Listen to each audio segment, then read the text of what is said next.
night, averaging 3 stabbings per day. I see a lot of troublemakers. What could be behind the disturbing Winnipeg trend? Also tonight, praying for a solution. This building would remain, there's no question. The tough decisions a historic church is facing about its future. And later, persevering preservation. Keep going. Who a local historian hopes could help him solve a decades-old mystery. CTV News. Live from downtown Winnipeg with Taylor Brock. Good evening and thank you for joining us. A string of violence has left some Winnipeggers on edge tonight. 3 people have been attacked in the last 5 days, 2 in a span of just 24 hours. The most severe happened in front of Portage Place Mall yesterday afternoon, sending a woman to hospital with serious injuries. On Friday, a man in a wheelchair was stabbed in a random attack, and a Good Samaritan in South Osborne is also recovering from stab wounds after another attack last night. Here's CTV's Jeff Keel. A woman was seriously injured in the entrance area of Portage Place Mall and taken to hospital. Police say the incident happened in the middle of the afternoon Tuesday. All I seen was a bunch of cops just pull up all of a sudden. Winnipeg police say an arrest was made. This is not the only violent act in recent days. I see a lot of troublemakers. I see a lot of bad stuff going on. Tuesday night, police say a 51-year-old man was stabbed in the upper body here at Osborne and Jubilee. He was offering help to a woman he believed was overdosing when a 31-year-old man who knew the woman stabbed the Good Samaritan. Police say officers seized 2 knives when they arrested the suspect. And a man in his 20s in a wheelchair was the victim of a random stabbing Friday afternoon in a courtyard on Selkirk Avenue near Andrews Street. It's getting way worse. More beatings, more thefts, more stabbings. Police say there have been 81 stabbing-related incidents in the past 30 days. We do have people out there that are in crisis, are unsafe, are feeling that they need to arm themselves. Mitch Bourbonniere from the Downtown Community Safety Partnership says a lot of this is also fueled by drugs. At the micro level, the small-time, street-level drug dealing that's going on is seeing definite rise in violence and with edged weapons. Late last month, police did a 10-day crackdown on open drug use and trafficking. This week, the chief said there will be some form of follow-up operation. There's a place for enforcement and there's a place for harm reduction, and it's how do we do that together? Jeff Keel, CTV News, Winnipeg. On the stabbing at Osborne and Jubilee, police say the victim, who was trying to offer help, was taken to hospital in unstable condition, and the woman he attempted to help was also taken to hospital. Data from Winnipeg police shows that from January to the end of May, knife-related violent crimes were at 464. That's actually a similar trend to last year, where 1,200 incidents were recorded, and down from a record high of 1,600 plus in 2023. Manitoba's police watchdog is not recommending charges after 2 Winnipeg police officers fired 16 shots at a stolen truck barreling towards them last spring. The dramatic incident on Home Street was captured on video shared with CTV News. The independent investigation unit found police positioned their vehicle so a stolen truck with a suspected impaired driver behind the wheel couldn't escape. Instead, the pickup backed into another vehicle and drove towards officers, who then began shooting. The truck then crashed into this house, creating a fireball. One other house was hit by gunfire, but luckily no one was injured in the shooting. The IIU says the officers' actions were reasonable as they feared their lives were in danger. However, some witnesses criticized police for opening fire as children played nearby. More than 2,500 customers in the Westman region are without power after a thunderstorm rolled through. According to Manitoba Hydro's outage map, people in Brandon, Wawonoosa and nearby areas lost power just before 10 p.m. tonight. It expects power to be restored before 1 a.m. However, Hydro did not specify a cause for the outages. It's the day folks in one western Manitoba community have been waiting for. The province is putting up nearly $100,000 to restore the train station in Rivers. The station opened way back in 1917 and ended up being a massive boon for the community. It allowed for the creation of the Sakine Bicycle Factory. Officials say the funding will not only see the train station restored and new amenities for passengers, but it'll also create a Sakine Bicycle Museum, a home for the Rivers and Area Community Foundation, and a new arts and culture space. It'll also be part of a research project on the history of the Sakine bicycle story, a collaboration between researchers at the University of Winnipeg and their counterparts in Japan. And so over 50 years ago, a partnership was made with Canada, Japan, the province of Manitoba, Riverdale Municipality, and so on, to bring the Sakine Bicycle Factory to Rivers. And so this was huge at that time and still is. Researchers will also get a share of the money to study the redevelopment's progress and make recommendations for future projects in other parts of the province. There are no details tonight about the work needed to restore a 140-year-old downtown Winnipeg church. While it identified significant conservation needs, it also confirmed what we have long believed, that Holy Trinity is a place worth preserving, evolving, and investing in. The feasibility study, which was launched in 2025 for Holy Trinity Anglican Church, concludes the building is fundamentally sound but still requires significant stabilization and foundation repairs. The total planning cost estimate is $7.75 million, with $4.25 million for the foundation alone. But before that work can begin, the renewal project managers want to know what community members and others envision for the church's future. If I had to choose what the future of this site looks like, this building would remain. There's no question. How the interior of worship exists today, it may change. On the parking lot, we have a lot of surface parking lots. I could see easily a multi-story residence. Options which could be considered also include selling the building and leasing it back to the parish. The building project manager hopes work to address the critical issues will begin by the end of 2029. A Winnipeg-based filmmaker has won a prestigious pitch contest at the Gimli International Film Festival. John Luke is the winner of the RBC $15,000 Emerging Filmmaker Pitch Competition. It's for his short film pitch, Sun Shower, which tells the story of a man whose truck breaks down and he has to walk home. En route, he hears about a vivid dream from his mother, but discovers she died earlier that day. He'll now receive $15,000 to make his film. Luke will have the chance to premiere it at next year's film festival. And here's our first look at tonight's weather. There is quite the thunderstorm happening right now, if you can't see or hear it. It's 25 degrees in downtown Winnipeg with very strong wind gusts of up to 86 kilometers an hour, with that humidity feeling more like 27. And as you can see, not a whole lot of folks on the road because there was a lot of that lightning and strong winds and hard rain with humidity at 84%. Tonight in Winnipeg, temperatures are expected to get slightly cooler, 22 degrees as that anticipated low. Tomorrow morning could see those showers and thunderstorms continuing with 24 degrees to start us off. Hundreds of people are still without homes after a nearly week-long power outage during the dead of winter. Who a First Nation is suing next.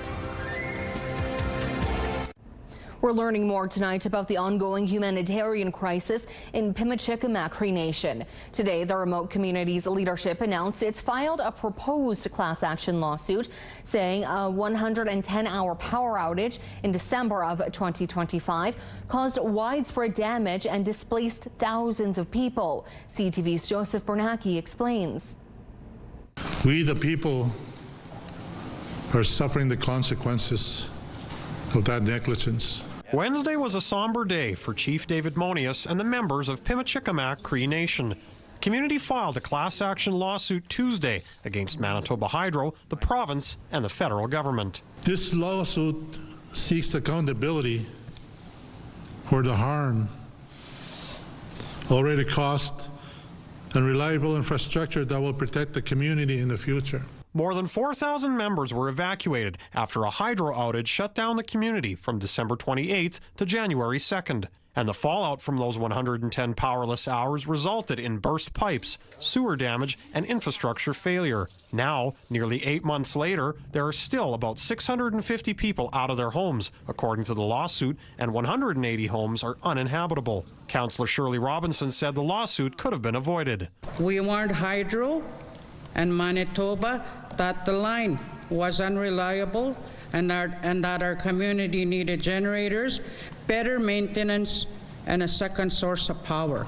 She says Hydro is at fault for not maintaining the one power line to the nation. In 2018 alone, Hydro acknowledged 9 outages by July, indicating 5 outages in that month. In a statement to CTV News, a Hydro spokesperson says the Crown Corporation intends to defend itself vigorously against this claim and will file a response in due course. Meantime, Cross Lake Days won't be the same without everyone. The celebration is on all this week. Those people that are in the community say, I miss my grandfather and my grandmother. I miss my grandchildren. You know, I would like to see our family being home. Joseph Bernacki, CTV News, Winnipeg. The law firm representing the nation expects damages will be in the multi-million-dollar range. A spokesperson for the federal government says it's reviewing the statement of claim before determining its next steps. And the province says it would not be appropriate to comment because the matter is before the court. It is important to note that the class action has not yet been certified. Animal advocates are demanding action after a volunteer was mauled to death earlier this month. A No More Mauling rally was underway tonight, calling on the province to step up. Those calls include accessible animal programs on First Nations, low-cost spay and neuter programs, and support for rescue organizations. Advocates want a $2.5 million commitment from the provincial government. It comes after Amanda Nobis was killed earlier this month while picking up puppies on Sandy Bay First Nation. Janelle Andre Seeley from Canine Advocacy says people living in communities with wild dogs face this risk every day. We lost our best friend and teammate and friend and sister and all that, and we're sick of seeing the heartbreak. And you know, she was a volunteer going into a community, but there's people who live there every single day who don't have the choice to leave or avoid it. The rally was held at the Manitoba Legislature building. A new development in Transcona is one step closer to welcoming its first residents. Across Canada, we have 10,000 homeless veterans living on the streets of Canada. Which is why the Homes for Heroes Foundation is building Winnipeg's Kinsman Veterans Village. A saw turning today marks the first step for the development, located on Transcona Boulevard between Bienview Street and Plessis Road. It will include 25 tiny homes, a resource center, a counselor's office, community gardens, and recreation spaces. The village will also provide wraparound social supports. It's a supportive program where we have on-site caseworkers helping assist our veterans with mental health issues, addiction issues, job placement, everything they need to reintegrate back into society. This is one of 5 villages planned across Canada by the Homes for Heroes Foundation.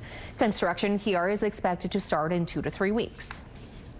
And a housing development next to the South Osborne Transit Garage is going ahead as planned, despite some opposition from nearby residents about its size and lack of parking. The majority of those who spoke and submitted letters to the appeal committee were generally in favor of more affordable housing. However, some said 126 feet rather than the allowable 75 feet was too high for the area. Most also said there's really not enough parking in the area for existing residents and businesses. According to a city report, there will be 17 parking spaces on site and dozens more for residents in a parkade next door. Councillor Cindy Gilroy explained why she's behind the plan. I think this is a well thoughtful development. I know that there might be some challenges with parking, and hopefully Councillor Owens and I are working on trying to come up with some plans around that for the city. But however, I do think this is a thoughtful design. I do believe in this type of development, and I do believe this is the appropriate location for the development. Ultimately, the appeal was denied unanimously. The countdown is officially on tonight, the 55th annual Folklorama Festival. I swear that I will be faithful. Today, new citizens were welcomed in a special ceremony highlighting what visitors can expect at this year's festival. The event prides itself in bringing together the diverse cultural communities which make up Winnipeg. Yeah, we're gearing up for festival to start next week, celebrating 45 pavilions this year, all the different cultures we have right here at home, and now we're welcoming even more to join in the festivities. Half of the 45 pavilions kick off Sunday afternoon, and there are 2 new pavilions to take in, the Heart of Romania and the Salvadorian Pavilion. 2026 also marks the return of the Mexican, Chilean, and First Nations pavilions. Folklorama is also launching a pavilion-wide composting program. Last year, 9 pavilions took part in the pilot project, which saw nearly 3,000 kilograms of waste diverted from the landfill. And you can stamp your passport from August 2nd to the 15th. Coming up, sweltering on stage. We'll explain why the curtain has yet to rise on Ballet in the Park. Plus, hot and muggy and apparently rainy. We'll show you how much longer the extreme heat will last. Still to come in your complete Skywatch forecast.